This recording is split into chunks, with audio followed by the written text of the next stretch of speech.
गिरी एकत्रित समाधानकारक आहे आणि जर जनता आम्हाला सर्वाधिक चांगलं बोलतील त्याचा निश्चित आम्हाला अभिमान आणि आनंदच वाटेल. नाही, आता मला वाटतं सौरभ आपण महत्त्वाच्या प्रश्नाकडे जावं, कारण सगळ्यात महत्त्वाचा प्रश्न ज्याच्याकडे जनता आपली हा कार्यक्रम बघत्यांच्या सगळेच प्रश्न महत्त्वाचे तसे होते, पण सगळ्यात महत्त्वाचा जो प्रश्न आहे, शेवटचा प्रश्न ज्याच्याकडे येणं गरजेचं आहे तो आहे कसा वाटतोय सरकारच्या कामगिरीबद्दल लोक किती त्याला काय म्हणतात. हा शेवटचा प्रश्न सौरभ तू घ्यावा आणि त्याच्यावरती जास्त चर्चा करणं मला अपेक्षित आहे याच्यावरती. येस, ठीक आहे. तर वेगवेगळ्या मुद्द्यांवरून लोकांना काय वाटतं ते आपण जाणून घेतलंय आणि आता सरकार म्हणून वर्षभराच्या कामगिरीवर लोक समाधानी आहेत का हे सुद्धा आम्ही जाणून घेतलंय. सर्वात महत्वाचा आणि शेवटचा प्रश्न आहे जो या सर्व्हेमध्ये आम्ही विचारलाय आणि हा प्रश्न आपण स्क्रीनवर पाहतोय. देवेंद्र फडणवीस यांच्या नेतृत्वाखालील महायुती सरकारची वर्षभरातली कामगिरी तुम्हाला कशी वाटते हा प्रश्न आम्ही विचारलाय. वर्षभरातली सरकार म्हणून महायुतीची कामगिरी, जे सरकार देवेंद्र फडणवीस यांच्या नेतृत्वात आहे त्या सरकारची कामगिरी कशी वाटते हा प्रश्न आहे आणि त्या प्रश्नासाठी काही पर्याय सुद्धा आम्ही दिलेले आहेत. पर्याय आपण स्क्रीनवर पाहूया. तर त्यासाठी एकूण 4 पर्याय देण्यात आलेले आहेत. त्यातला पहिला पर्याय आहे साधारण, दुसरा पर्याय आहे उत्कृष्ट, तिसरा पर्याय आहे अतिउत्कृष्ट आणि चौथा पर्याय आहे निराशाजनक. अर्थात महायुती सरकारच्या वर्षभरातल्या कामगिरीच्या मूल्यमापनासाठी हे 4 पर्याय देण्यात आले आणि जनमताचा कौल नेमका काय आहे, लोकांना काय वाटतं ते आता आपण बघूया. देवेंद्र फडणवीस यांच्या नेतृत्वाखालील महायुती सरकारची वर्षभरातली कामगिरी तुम्हाला कशी वाटते या प्रश्नावर कामगिरी साधारण वाटते असं 23% लोकांनी म्हटलंय. कामगिरी उत्कृष्ट आहे सरकारची असं 40% लोकांना वाटतंय आणि कामगिरी अतिउत्कृष्ट आहे असं 31% लोकांना वाटतंय. कामगिरी निराशाजनक आहे असं 6% लोकांना वाटतंय. याचा अर्थ उत्कृष्ट म्हटलंय 40% लोकांनी आणि अतिउत्कृष्ट म्हटलंय सरकारच्या कामगिरीला 31% लोकांनी, म्हणजे जवळपास 70% लोक सरकारच्या कामगिरीबद्दल समाधानी आहे आणि साधारण म्हटलंय सरकारच्या कामगिरीला 23% लोकांनी. आणि याच मुद्द्यावरून आता आपण कमलेश सरांकडे पुन्हा एकदा जाऊयात आणि ही चर्चा आपल्याला पुढे न्यायची आहे. कमलेश सर, सरकारच्या कामगिरीबद्दल म्हणजे वर्षभराची सरकारची कामगिरी त्याबद्दल लोक समाधानी दिसत आहेत. हो, बऱ्यापैकी एक स्टेबल राज्य वर्षभर महाराष्ट्रात आपण बघितलेलं आहे आणि सरकारचं एक फार पटकन वर्ष गेलं.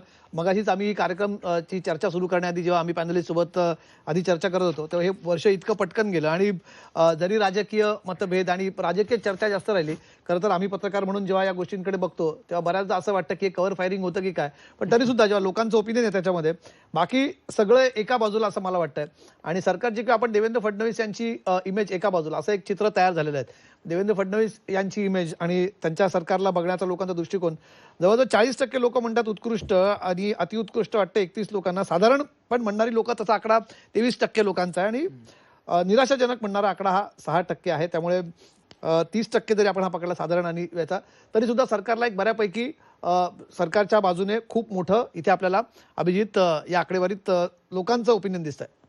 कमलेश, मला ह्या सर्वेचा जो आउटपुट आपण म्हणू की सरकारच्या कामगिरीचा आणि देवेंद्र फडणवीस यांच्या प्रतिमेच्या पूर्ण 1 वर्षाचा आढावा घेतला तर ह्या आकड्यांमधून दिसतो. तो 2 अर्थ याचे काढता येतील. पहिला तर या सरकारनी जे आर्थिक बोजा पडलेला होता त्यातून बाहेर निघून एक आर्थिक शिस्त लावण्याचं काम केलंय आणि पायाभूत सुविधांवर लक्ष दिलेलं आहे. हे एक महत्वाचा निष्कर्ष काढता येईल. आणि दुसरं महत्वाचं, विरोधक नामशेष झालेले दिसतात या पूर्ण सर्व्हेमध्ये की विरोधकांनी या वर्षभरात आवाज उचलला आहे, त्यांनी मुद्दे उचललेत किंवा जनतेच्या प्रश्नांवर ते रस्त्यावर आलेत असं कुठेही चित्र नाही. त्यामुळे सरकारला एक मोकळीक मिळालेली आहे, ज्याला केक वॉक आपण इंग्रजीमध्ये म्हणतो, ते आपल्याला दिसून येतं आणि त्याचा फायदा हा प्रतिमेत होतो. आपण जर सगळे प्रश्न बघितले तर बहुतांशी प्रश्नांची उत्तरं ही 60%च्या वरच आहेत. म्हणजे फर्स्ट क्लासमध्ये पास झालेलं सरकार असं आपण त्याला म्हणू शकतो आणि जनतेने हे आपल्याला आकड्यातून दाखवून दिलेलं आहे. म्हणजे दुसरं म्हणजे सगळ्या पॅनलिस्टला कदाचित हा मुद्दा पटेल, कारण जे सगळ्यात मोठं सरकारच्या विरोधात आंदोलन झालं ते मराठा आरक्षणाचं होतं. ते काय राजकीय पक्षांनी केलेलं आंदोलन नव्हतं. त्यामुळे ते मनोज जरांगे विरोधी पक्षाचं कामकाज कसं होतं म्हणजे त्यांनी त्याला समर्थन दिलं की त्याच्यात भूमिका त्यांनी मांडली, पण सगळ्यात मोठं आंदोलन सरकार जो वर्षभरात झालं ते होतं. दुसरा मुद्दा जो होता ना विरोधी पक्षाने जो जोरकसपणे लावून धरला माझ्या मते तो निवडणुकांच्या बाबतचा मुद्दा होता. निवडणुकांमध्ये काय वोट चोरी वगैरे मुद्दा. सरकारच्या कामगिरीबाबत तो मुद्दा होता. अजूनही निवडून कसं आलं याच्यावर वर्षावर चर्चा करताय. त्यामुळे हा आकडा इथे आपल्याला दिसतो सरकारच्या कामगिरीबाबत. मला संजय आवटेंकडे जायचं आहे, त्यांचं काय याच्यावरती मत आहे मला जाणून घ्यायचं आहे. 40% लोकांना वाटतं की उत्कृष्ट कामगिरी आणि 31% लोकांना वाटतं की अतिउत्कृष्ट कामगिरी. संजय आवटेजी. आता ज्याप्रमाणे उल्लेख झाला की मला विरोधक दिसत नाहीये, तर ते विरोधक जे दिसत आहेत ते प्रवीण दरेकरांसोबत दिसत आहेत. म्हणजे हेमलता पाटील आता प्रवीण दरेकरांसोबत आहेत. त्यामुळे विरोधक आता कुठे कुठे गेलेत हे आपण बघतोय. हेमलता मगाशी बोलत होत्या, तर ते बोलत असताना मला आठवलं की तुम्हाला लहेजा बता रहा है, तुम्हारी दौलत नाही है. पण एकूण आता विरोधकांनी पण बऱ्यापैकी भूमिका बदललेली आहे. तर एक मुद्दा असा आहेच की खरं म्हणजे या सगळ्या गोष्टींना विरोध कोण करणार, की लोकांच्या मनामध्ये असंतोष जरी असेल तर त्या असंतोषाचा नायक कोण होणार, हा सगळ्यात महत्त्वाचा प्रश्न आहे. आणि मला असं वाटतं की मुळात एक नक्कीच आहे की या सरकारनं वर्षभरामध्ये ज्याप्रमाणे तुम्ही उल्लेख केला की अनेक गोष्टी आहेत, अनेक संघर्ष, प्रतिमा मलिन होतील अशा गोष्टी, पण हे सगळं होत असताना सुद्धा एकूण सरकार काहीतरी करतंय अशा प्रकारे विजिबल सरकार ज्याला आपण म्हणतो किंवा मुख्यमंत्री विजिबल असं म्हणतो, तर ते मात्र प्रत्येक वेळी जाणवत राहिलं, याच्यामध्ये काही शंका नाही आहे. ज्याप्रमाणे मी तुम्हाला सांगतो, पुण्यामध्ये उदाहरणार्थ, पुण्यामध्ये मध्यंतरी मुख्यमंत्री पुण्यामध्ये हल्ली खूप येतात, वारंवार असतात इथे. पण मध्यंतरी त्यांनी पुण्यामध्ये यशोदामध्ये महानगरपालिकेचे आयुक्त आणि जिल्हा परिषदेचे मुख्य कार्यकारी अधिकारी तर यांची 2 दिवसांची चांगली बैठक घेतली, ज्याला शिबिरासारखी बैठक घेतली. आणि त्यानंतर मी या लोकांशी बोलत होतो, महापालिकेच्या आयुक्तांशी बोलत होतो, जिल्हा परिषदेच्या मुख्य कार्यकारी अधिकाऱ्यांशी बोलत होतो. आणि त्यांच्याशी बोलताना मला असं जाणवलं की एकूण काहीतरी एक विजन आहे आणि काहीतरी नवा प्रयोग होतोय, काहीतरी घडतंय, अशा प्रकारची एकूण भूमिका किंवा अशा प्रकारची भावना या सगळ्या लोकांच्या मनामध्ये होती. त्यामुळे काहीतरी विकासाच्या अनुषंगानं प्रयत्न होत आहेत असं एक जाणवतं. दुसरं असं की जे 2014 ते 2019 मी मगाशी उल्लेख केला की देवेंद्र फडणवीसांविषयी खूपच अगदी सुपरलेटिव्हमध्ये बोललं जात होतं. खरं म्हणजे मी शरद पवारांपासून अनेक नेते बोलत होते. 1924 त्यांच्यासाठी फार कठीण कालखंड होता, पण त्यानंतर पुन्हा ते आता ज्या प्रकारे उतरलेले आहेत, मला असं वाटतं हे फार कठीण असतं. म्हणजे 19 ते 24 हा कालखंड ज्याच्या वाट्याला आला, म्हणजे सुरुवातीला 19 ते 22 हा पराभव किंबहुना पराभवापेक्षा सुद्धा सत्तेमध्ये नसणं आणि 22 ते 24 उपमुख्यमंत्री पद असणं, या सगळ्यातून जेव्हा आता 24 नंतर जे पुन्हा ते आलेले आहेत आणि सरकारचा चेहरा म्हणून देवेंद्र फडणवीस दिसत आहेत, ते एक नक्कीच जाणवतं की काहीतरी विजनबद्दल ते बोलत आहेत. काही महानगर, मी मगाशी उल्लेख केला की महानगरांची समज आवाका असणारा नेता अशी देवेंद्र फडणवीसांची प्रतिमा आहेच. त्यामुळे महानगरांबद्दल बोलत आहेत, काहीतरी पायाभूत सुविधांबद्दल बोलत आहेत, प्रकल्पांबद्दल बोलत आहेत, ही चांगली गोष्ट आहे. आणि त्यामुळे मला असं वाटतं की किमान सरकार काहीतरी करतं आहे. आणि समजा सरकार काही करत नसेल, मी असंतोष वाटावा अशा अनेक गोष्टी आहेत. बेरोजगारीचा मुद्दा आहे, अतिवृष्टीचा मुद्दा आहे, महापुराचा मुद्दा आहे, असे अनेक प्रश्न, शेतकऱ्यांचा प्रश्न आहे, आरक्षणाचा प्रश्न, असे अनेक प्रश्न आहेत. पण शेवटी या सगळ्याचा असंतोष जो काय असतो त्याचा नायकत्व स्वीकारण्याची तयारी विरोधी पक्षांकडे नाही. त्यामुळे मला असं वाटतं की सरकारबद्दलचं एकूण जे आकर्षण आहे ते आणखी वाढू शकतं, हा एक भाग आहे. याच्यामध्ये सगळ्यात मोठं अपयश जे दिसतंय आता की ज्याच्यावर त्यांना काम करावं लागेल ते म्हणजे 3 पक्षांचं काय करायचं, हा मात्र फार मोठा प्रश्न आहे. कारण या समन्वयाचा अभाव केवळ समन्वयाचा अभाव नाहीये. त्यामुळे सरकारची प्रतिमा प्रचंड मलिन होते आहे. मंत्र्यांच्या अनुषंगाने जे काही प्रश्न पुढे येत आहेत त्यामुळे सरकार नक्की काय करत आहे किंवा सरकार भ्रष्ट आहे. म्हणजे साधारणपणे आपण जर बघितलं, म्हणजे केंद्र सरकारबद्दल सुद्धा बाकी अनेक आरोप जरी झाले असले तरी साधारणपणे एक आरोप शक्यतो होऊ नये असा प्रयत्न केंद्राचा असतो. तो किती खरा खोटा हा मुद्दा वेगळा, पण इथे भ्रष्टाचार फारसा होत नाही किंवा भ्रष्टाचाराबद्दल नो टॉलरन्स आहे असा प्रयत्न केंद्रामध्ये होतो. राज्यामध्ये मात्र भ्रष्टाचाराच्या अनुषंगानं एक मोठी वेगळी प्रतिमा तयार झाली की भ्रष्टाचार होतो आणि त्यांना पाठीशी घातलं जातं. तर मला असं वाटतं की समन्वयाच्या अनुषंगानं अनेकदा 3 पक्षांमध्ये जी साठमारी सुरू आहे किंवा 3 पक्षांमध्ये खरे सत्ताधीश कोण हे सगळे जे सुरू आहे याच्यामध्ये मात्र गडबडी सुरू आहेत. पण बाकी एकूण महाराष्ट्राचा विचार करता काहीतरी चांगलं घडतंय असं परसेप्शन तयार करण्यामध्ये, ते खरं की खोटं हा मुद्दा वेगळा, पण ते परसेप्शन तयार करण्यामध्ये या सरकारला यश आले पहिल्या वर्षामध्ये. ही चांगली बाजू आहे, आश्वासक बाजू आहे त्यांच्यासाठी. त्याच्यावरच बोलूया. उरलेली 4 वर्ष जे परसेप्शन तयार झालेलं आहे ते प्रत्यक्षात यावं यासाठी प्रयत्न केला पाहिजे. नक्की नक्की. प्रवीण दरेकरजी, तुम्हाला तर म्हणजे हा सर्वे तुम्ही बघितला, सरकारच्या कामगिरीला अगदी बंपर लोकांनी इथे आमच्या सर्वेमध्ये बंपर तुम्हाला इथे मतदान इथे केलेलं दिसतं. इथे तुमची आता प्रतिक्रिया याच्यावरती काय असेल? नाही, या ठिकाणी बघाल की जवळपास 94% लोकांनी समाधानकारक सांगितले, अतिउत्कृष्ट, उत्कृष्ट 71% सांगितले आणि 6% निराशाजनक. याचा अर्थ देवेंद्रजींच्या कामगिरीवर त्या ठिकाणी वर्षभराच्या महाराष्ट्रातील जनता समाधानी आहे. याचं कारण असणारी अर्थव्यवस्था त्याच्याशी सांगड घालत महाराष्ट्राचा सर्वांगीण विकास, इन्फ्रास्ट्रक्चर आणि समाज घटकांच्या वेगवेगळ्या योजना आणि स्वतःची प्रतिमा खराब न करू देता, आज कोणावरही आरोप झाले असतील परंतु देवेंद्र फडणवीस साहेबांवर एकही भ्रष्टाचाराचा डाग, एकही आरोप त्या ठिकाणी झाला नाही. झाला तर त्या ठिकाणी राजकीय अभिनिवेशातनं असेल, कोण त्या ठिकाणी सिद्ध करू शकला नाही. आणि वर्षभराच्या कारकिर्दीत स्वतःच्या अंगाला एकही डाग न लावू घेणारा मुख्यमंत्री अशी त्यांची प्रतिमा त्या ठिकाणी आहे. आणि मगाशी आवटे साहेबांनी आमच्या या ठिकाणी खरंय सांगितलं. त्यांनी काही वेळेला चांगली बाजू त्या ठिकाणी घेतली की काहीतरी होतंय दिसतंय, काहीतरी व्हिजिबल आहे हे दिसतंय, अधिकाऱ्यांमध्ये काहीतरी करण्याची उमेद आहे, मुख्यमंत्र्यांमध्ये हा विश्वास निर्माण होतोय आणि त्याच्यामुळे काहीतरी नाही आहे, हे कॉन्क्रीट आहे. देवेंद्रजी जे काही करतायत ते नियोजनबद्ध करतायत. पुढच्या 5 वर्षात, पुढच्या 10 वर्षात हा महाराष्ट्र त्या ठिकाणी सर्वार्थानं विकसित असावा. या देशाची अर्थव्यवस्था ज्या वेळेला जगामध्ये तिसरी असेल त्यावेळेला महाराष्ट्र त्या ठिकाणी पहिली असणार, अशा प्रकारचा प्रयत्न $1 ट्रिलियन इकॉनॉमी करण्याचा त्यांचा प्रयत्न आहे आणि हे काय हवेत नाहीये. मग इन्व्हेस्टमेंट काय आली पाहिजे, इंडस्ट्रीसाठी काय केलं पाहिजे, शेतकऱ्यांसाठी काय केलं पाहिजे, ट्रान्सपोर्टेशनसाठी काय केलं पाहिजे, गरीब घटकाला गरिबीतून बाहेर काढण्यासाठी योजनांचं काय केलं पाहिजे, अशा प्रकारचा ऍक्शन प्लॅन त्यांच्याकडे आहे. आणि प्लॅन कागदावर नाही तर 100 दिवसाचा कार्यक्रम त्यांनी दिलाय. आज सवय लागले सगळ्या डिपार्टमेंटला की 100 दिवसात आम्हाला काय करायचं आहे. 100% पूर्ण होत नाही, परंतु एका चांगल्या मोडमध्ये राज्य विकासाच्या त्या ठिकाणी त्यांनी आणलंय. हे अपार्ट फ्रॉम राजकारण आपल्या सगळ्यांना कबूल करावं लागेल, कारण जनमताचा जो काही मूड आहे, कौल आहे, तो आपल्याला स्वीकारावाच लागेल. ठीक आहे, ठीक आहे. आणि आमचा जो आहे सॅम्पल सर्वे आपला जवळजवळ हा अत्यंत मोठा सॅम्पल साईज सर्वे, एक 90,000 आपण सॅम्पल सर्वे, जो खूप मोठा आपण जनरली मानू शकतो. संजय शिरसाटजी, तुमची प्रतिक्रिया जाणून घेईल. जसं प्रवीण दरेकर म्हणाले, उत्कृष्ट आणि अतिउत्कृष्ट 71% लोकांना वाटतंय की या सरकारची कामगिरी उत्कृष्ट आणि सर्वोत्कृष्ट आहे. हे बघा, देवेंद्रजी जेव्हा मुख्यमंत्री झाले त्या टायमाला संकटाची एक मालिका त्यांच्या मागे चिटकली होती जी. मग त्याच्यामध्ये जे निवडणुकीच्या काळामध्ये दिलेली आश्वासनं असेल त्याची पूर्तता करणे, मध्येच आंदोलन येणे, मध्येच अतिवृष्टी होणे आणि मग हा महाराष्ट्राची घडी कशी बसेल. फायनान्शियली महाराष्ट्र आता कंगाल झालेला आहे, महाराष्ट्राकडे आता काही नाही, आता डबघायला आलेले आहेत. हे ज्या काही बातम्या चालायच्या ना किंवा हे जे काही लोकांचं मत होत चाललं होतं ना, त्याला देवेंद्रजीने डॅमेज केलेलं आहे. त्यांनी त्यांच्या याच्यानी 100 दिवसाचा एक कार्यक्रम घेतला, 150 दिवसाचा एक कार्यक्रम घेतला. तुम्हाला एक उदाहरण म्हणून सांगतो. मागे जे बोलत होते ना, आपले उद्योग इकडचे तिकडे पळायला लागलेले आहेत, आता का बोलत नाहीत. आता माझ्या संभाजीनगरमध्ये 1 लाख कोटी रुपयाची इन्व्हेस्टमेंट व्हायला लागली, काम सुरू झालेले आहेत. आता याचा परिणाम तुम्हाला दिसेल की नाही दिसेल. म्हणून देवेंद्रजीने या काळामध्ये जे काही कामं केलेली आहेत ना, आणि ते सर्वांना बरोबर घेऊन, असं काही एकट्या त्यांनी कधी असं म्हणलेलं नाही की नाही मी एकट्याने सर्व काही केलंय, बाकीचे सगळे हात धरून बसलेत, असं नाहीये.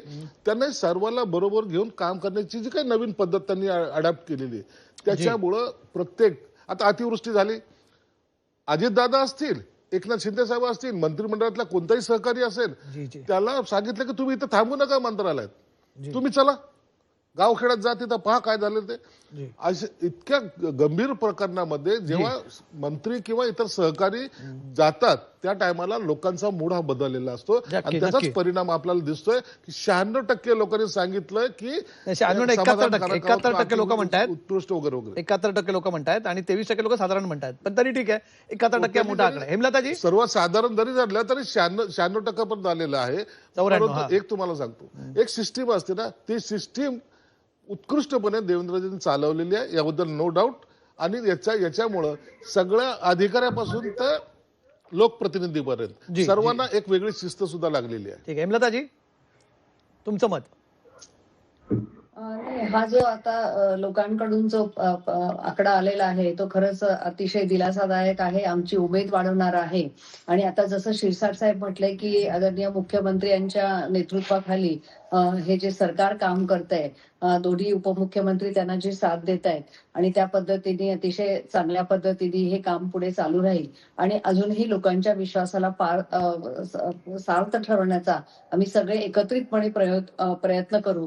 याच्यामध्ये जे काही सर्व्हेमध्ये जे काही आमच्या दृष्टीने एक लक्षात घेण्यासारखी गोष्ट आहे त्याच्यावरती पण आम्ही चांगल्या पद्धतीने काम करू आणि एक जिन्सीपणा या सरकारमध्ये कशा पद्धतीने दिसेल आणि विकासाभूमी काम कशा पद्धतीने या सरकारमध्ये होईल त्या दृष्टीने आम्ही तिन्ही पक्ष एकत्र काम करू. आणि देवेंद्रजी फडणवीस यांच्याबद्दल आता जे एकंदरच सगळ्या लोकांचं मत जे सांगितलं गेलं आणि आम्ही त्या मताशी सगळे सहमत आहोत आणि आम्हालाही अभिमान आहे की एक चांगला मुख्यमंत्री आमच्या राज्याला मिळाला आणि त्या पद्धतीने हे कामकाज चाललं. नक्की. आता विरोधी पक्षाचं मत घेण्याचे आहेत, क्रमप्राप्त आहेत. मला माहिती आहे काकासाहेब कुलकर्णी 71% लोक म्हणतात सरकारची कामगिरी उत्कृष्ट आणि अतिउत्कृष्ट आहे. नाही, निश्चितपणे या दिलेल्या कौलचा जनाधाराचा आपण आदर करणं क्रमप्राप्तच आहे. परंतु आपण सांगितल्याप्रमाणे 90,000 लोकांचं हे सॅम्पल आहे. एकूण लोकसंख्येच्या 0.90 ते 1% आसपास हे लोकांची सॅम्पल घेतली सर्वे गेली. असाच असतो परंतु निश्चितपणे महाराष्ट्रात नाही, 13 कोटी जनता सर्वे करायला गेलं तर निवडणुकाच घेतल्यासारखं आहे. नाही, परंतु मी माझ्या मतावर येतो की निवडणुकीपूर्वी जे दिलेले आश्वासन आहेत आणि घेतलेले 900 निर्णय या एका वर्षामध्ये आहेत, ते 900 निर्णयाची पूर्ण अंमलबजावणी होणं अपेक्षित आहे. कारण निवडणुकीपूर्वी दिलेलं मराठा आरक्षण असेल, धनगर आरक्षण असेल, ओबीसी आरक्षण असेल, एसटी महामंडळाच्या कर्मचाऱ्यांना कायम करू, सरकारी सेवेत आम्ही समावेशन घेऊ, हा दिलेला शब्द असेल, किंवा आज राज्यातल्या वेगवेगळ्या विभागातल्या कंत्राटदारांची पैशाविना आत्महत्या जी चालू आहे ते थांबवणं असेल, सारडी बार्टी अमृत सारख्या योजनांना आज निधीची कमतरता आहे, वेगवेगळ्या समाजासाठी निर्माण केलेल्या महामंडळांना बजेटची कमतरता आहे. आणि मगाशी दरेकर साहेब किंवा शिरसाट साहेब दोघांपैकी कोण बोलला आठवत नाही, परंतु आमदारांना आज खऱ्या अर्थाने निधी मिळत नाही. परंतु या सगळ्या गोष्टी बघता कुठेतरी येणाऱ्या वर्षामध्ये या सगळ्यांची अंमलबजावणी होणं हे अतिशय क्रमप्राप्त आहे. अन्यथा हा राज्य रसदळाला गेल्याशिवाय राहणार नाही याची सुद्धा नोंद या ठिकाणी घेणं अपेक्षित आहे. बिलकुल बिलकुल. तुमच्या विरोधी पक्षामध्ये पण चला किमान तुम्ही हे तरी म्हणतात की हा जो प्रकार आहे तुम्ही ती मान्य करत की जनमताचा कौल आहे. शेवटचा आपल्याला स्टुडिओमध्ये माझ्याकडे 2 एक्सपर्ट्स आहेत, किरण आणि अभिजित. 71% लोकांना वाटतंय आणि बघा हा परत एकदा सांगितलं हा वर्षभराचा कौल आहे, वर्षभराचा. आणि पुढच्या वर्षी पुन्हा एकदा आम्ही असाच सर्वे करू पुढच्या वर्षी पुन्हा, आणि कदाचित आपण बघूया अभिजित पुढच्या वर्षी सॅम्पल साईज आपण वाढवता येईल का आपण बघूया, कारण अनेकांना पण तसं जर लौकिक करताना सुद्धा 89,000 ही खूप मोठी सॅम्पल साईज आहे. आणि जे आम्ही तुम्हाला सांगितलं आणि अत्यंत ट्रान्सपरंटपणे आम्ही कुठले ह्याच्यामध्ये अवलंब केलेत, कुठल्या जिल्ह्यांमध्ये केले, कुठल्या तालुक्यांमध्ये केले, किती नगर परिषदांमध्ये केले, हे सगळं आम्ही डेटा समोर तिथे आहे. कुठली आमची पद्धत होती, प्रत्यक्ष वेटिंगमध्ये आम्ही सर्वे केले आहेत, 1 to 1 लोकांशी बोलून सर्वे केलेला, जिओ टॅगिंग सुद्धा आपला अभिजित आपण याच्यामध्ये केलेलं आहे की कुठे हा सर्वे झाला. त्यामुळे याच्यातली जी ट्रान्सपरन्सी आहे ती आम्ही इथे मेंटेन केलेली आहे. जो टेलिया मोबाईलचा सांगितलं AI व्हॉइस सॅम्पल सर्वे सुद्धा आपण घेतले. आता 1 वर्षाचा सर्वे अभिजित आणि किरण, पुढच्या वर्षी कदाचित चित्र अजून बदलू शकतं, कारण हे आता निवडणुकांचं वर्ष, निवडणुका झालेल्या आहेत. थोडा आपण समन्वयाच्या अभावाचा मुद्दा पण चर्चेत घेतला होता. या सगळ्या बाबींचा पुढच्या वर्षी फरक पडू शकतो की पुढच्या वर्षी कदाचित आता जो टीदिंग प्रॉब्लेम आपण ज्याला म्हणतो सुरुवातीचा तो संपलाय, पुढच्या वर्षी कदाचित आणखी जोमाने पुढे जाऊ शकतं. मला वाटतं कमलेश, 9चे 9 दिवस असतात तसे सरकारचं पहिलं वर्ष असतं. लोक त्या सरकार आलंय आणि सरकारकडून आशा आहे, नवीन सरकार आहे, त्याला वेळ दिला पाहिजे या भावनेनी सरकारकडे पाहतात. परंतु 1 वर्ष पूर्ण झाल्यानंतर जे दुसरं वर्ष आहे त्यामध्ये सरकारला कामगिरी करावी लागते, त्यांना परफॉर्मन्स करावा लागतो, धावा काढाव्या लागतात. हे जर केलं तर सरकारच्या आजची जी कामगिरी आपल्याला आकड्यांमधून दिसते तशीच कामगिरी पुढच्या वर्षी दिसू शकते. आणि जर त्यात काही चढ उतार आले, कमी जास्त झालं तर कदाचित हे आकडे बदलू शकतात. आणि सर्वात महत्वाची गोष्ट जर या सर्वेक्षणातून आपल्याला दिसते तर मित्रपक्षांमध्ये समन्वय नाहीये. हा समन्वय राहतो का अजून त्यांची तोंड दुसऱ्या दिशेला जातात हेही महत्वाचं ठरेल. त्यामुळे पुढचं वर्ष हे या सरकारसाठी परीक्षेसारखं असेल असं माझं मत. जास्त परीक्षा किरण. थोडंसं माझं अभिजित याच्यातलं मत वेगळं आहे. कारण हे सरकारचं पहिलं वर्ष असलं तरी सरकार काही नवीन नाही महाराष्ट्राला. गेली 2.5 वर्ष हेच सरकार होतं. मुख्यमंत्री उपमुख्यमंत्री रोल फक्त बदलला आहे. कॅप्टन कोण आहे फरक पडतो ना, कॅप्टन कोण आहे ड्रायव्हिंग सीटवर मुख्यमंत्री याच्यावर गाडीची गती ठरत असते. नाही, ते एक्सप्लेन करतो कसं. मुख्यमंत्री उपमुख्यमंत्री पदाची खुर्ची बदलली आहे, चेहरे तेच आहेत, पण या सरकारमध्ये 3 पक्ष असले तरी या सरकारचा चेहरा आहे देवेंद्र फडणवीस आहेत. देवेंद्र फडणवीस हे सरकार एखाद्या कंपनीच्या सीईओ प्रमाणे चालवतात, ते सरकार म्हणून चालवत नाहीत. देवेंद्र फडणवीस यांचं सगळ्यात मोठं वैशिष्ट्य काय तर साहित्य क्षेत्र सोडलं तर इतर कुठलंही क्षेत्र असं नाही ज्याच्याबद्दल त्यांचं काहीतरी एक्सपर्ट ओपिनियन नाही, जे महाराष्ट्राने ऐकलेलं आहे कुठल्या ना कुठल्या विचार, ते अर्थव्यवस्थेपासून कृषीपर्यंत. मागे त्यांनी स्वतः कविता एकदम साहित्य क्षेत्रात अगदीच अनभिज्ञ असं म्हणू शकत नाही. कविता त्यांनी केली, पण साहित्य क्षेत्राबद्दल, साहित्य क्षेत्रात काय करायला हवं याच्याबद्दल मी तरी ऐकलं नाही. आपण त्यांना बोलूया इकडे, मला ऐकायला आवडेल त्यांच्याकडनं. पण तेवढं एक सोडलं तर देवेंद्र फडणवीसांना कुठलंही क्षेत्र वर्ज्य नाही, ते सगळीकडे बोलत असतात. ती इमेज त्यांची तयार झालेली आहे आणि ते सरकारचे सीईओ आहेत. त्यामुळे सरकारबद्दल प्रतिमा म्हणजे काय तर देवेंद्र फडणवीसांची प्रतिमा. फडणवीसांबद्दल जे मत असेल ते सरकारचं मत, म्हणून हे सगळं चांगलं होताना दिसतंय. हा म्हणजे मला एक विचारायचं सगळ्यात इथे म्हणजे ही जे 71% एवढा आलेला हा बंपर जो लोकांनी हा कौल दिला इथे, हा नक्की सरकारबद्दलचा वाटतो की तुम्हाला म्हणजे हा व्यक्तिगत विचार किंवा फडणवीसांबद्दल वाटतो? याच्यात फडणवीसांच्या इमेजचा मोठा वाटा वाटतो? मला व्यक्तीचा विचारला तर मी म्हणेन हा देवेंद्र फडणवीसांचा करिश्मा आहे. तिघा पक्षांचा असेल तर असं मला काय वाटत नाही. अभिजित, मला असं वाटतं की यामध्ये मोठा वाटा म्हणतो मी म्हणत नाही एकदम 71% फडणवीस, पण याच्यात फडणवीसांच्या इमेजचा एक वेगळा फरक आहे. निश्चित देवेंद्र फडणवीसांची प्रतिमा ही आता सध्या महाराष्ट्रामध्ये वेगळ्या पातळीवर आणि उंचीवर पोहोचलेली आहे. ते आपल्याला वेळोवेळी दिसूनच येतं. त्याचंच प्रतिबिंब हे सर्व्हेमधून दिसतं. परंतु एक शेवटचं वाक्य, या सरकारमध्ये मगा जो किरण म्हणाला की वेगवेगळं आता खुर्ची बदलली, माणसं बदलले, असं जरी असलं तरी यामध्ये प्रतिमेचा जो वाटा आहे त्यामध्ये एकनाथ शिंदे आणि देवेंद्र फडणवीस हे उजळून निघालेले आपल्याला दिसून येतात. विविध प्रश्नांमध्ये ते दिसतं. आणि मगा किरण म्हणाला तसं कमजोर कडी अजितदादा आहेत, हे निश्चितच आपल्याला पहिल्या वर्षाच्या कामगिरीहून दिसतं. चला बघूया. पण एक खूप महत्वाचं आहे सौरभ, आपण जी चर्चा करतोय मगापासून गेल्या 2 तासापासून, सगळ्यांनी लक्षात घ्यावं. म्हणजे प्रवीण भाऊ तुम्ही सुद्धा ऐकला असेल, हा एक महत्वाचा मुद्दा आहे की नक्की हे बंपर जे कौल दिला हा नक्की सरकारबद्दलचा आहे की देवेंद्र फडणवीसांच्या इमेजचा आहे, हे सुद्धा याच्याबद्दल आपण कदाचित वेगळा एक सर्वे आपल्याला करणं गरजेचं. पण ठीक आहे, समाधानी तुम्ही नक्कीच असाल. पण हे एक आणखी एक मुद्दा याच्यात 3-4 मुद्दे मला वाटतं सौरभ हे टेकअवेज खूप महत्वाचे आहेत आपल्यासाठी. आपण हा जो सर्वे केला याच्यातनं की एकतर सरकारच्या पहिल्या वर्षाचा हा कामगिरीचा हे प्रगती पुस्तक आहे. पहिल्या वर्षात थोडंसं नव्याचे 9 दिवस आहेत, त्यामुळे कदाचित लोकांना एक अपेक्षा आहे, सरकार आपण निवडून दिलेलं आहे आणि ज्या प्रकारचं बहुमत मिळालंय त्याचाच कुठेतरी रिफ्लेक्शन आपल्याला याच्यातही बघायला मिळते. तेव्हा त्या इमेजचा एक कुठेतरी फरक पडतो, अपेक्षा आहेत. पण अनेक मुद्द्यात सरकारने केलेल्या कुठल्या कामांचं इन्फ्रास्ट्रक्चर सरकार जे काम करतात, म्हणजे एक सक्सेसफुली त्यांनी जे देवेंद्र फडणवीस यांनी स्वतःची इन्फ्रास्ट्रक्चर मॅन म्हणून जी इमेज एक तयार केलेली आहे, मग अशी चर्चा त्या मुद्द्याला, त्याच्यावर कुठेतरी लोकांनी कुठले इन्फ्रास्ट्रक्चरचे प्रोजेक्ट त्यांना महत्वाचे वाटतात, पायाभूत सुविधांचे प्रकल्प कुठले महत्वाचे वाटतात, त्याच्याबद्दल लोकांनी इथे भरघोस त्यांना कौल दिलेला आपल्याला या सर्वेमध्ये दिसून आलेला आहे. बेरोजगारीच्या मुद्द्यावरती त्यांना तिथे चांगला कौल दिलेला आहे. हे सगळे मुद्दे आपण बघितलेत. पण जो दुसरा मुद्दा आहे, दुसरी बाजू सुद्धा या वर्षभराची आहे, ती खरं तर राजकीय आहे सौरभ. मला वाटतं त्याच्यामध्ये समन्वयाचा अभाव, मित्र पक्षांचं कुठेतरी ज्या प्रकारची वर्तणूक त्याच्यात राहिलेली आहे त्याच्याबद्दल कुठेतरी कंट्रोल करणं गरजेचं आहे.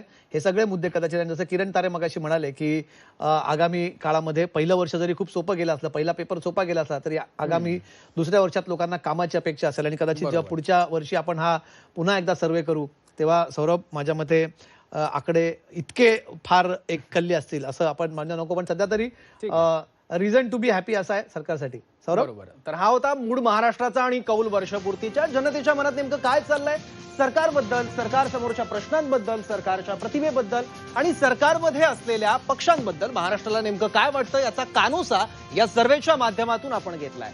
तसंच या सर्वेमधून जे निष्कर्ष निघतात त्याबद्दल अनेक मान्यवरांच्या, राजकीय विश्लेषक, ज्येष्ठ पत्रकार, राजकीय पक्षांचे प्रतिनिधी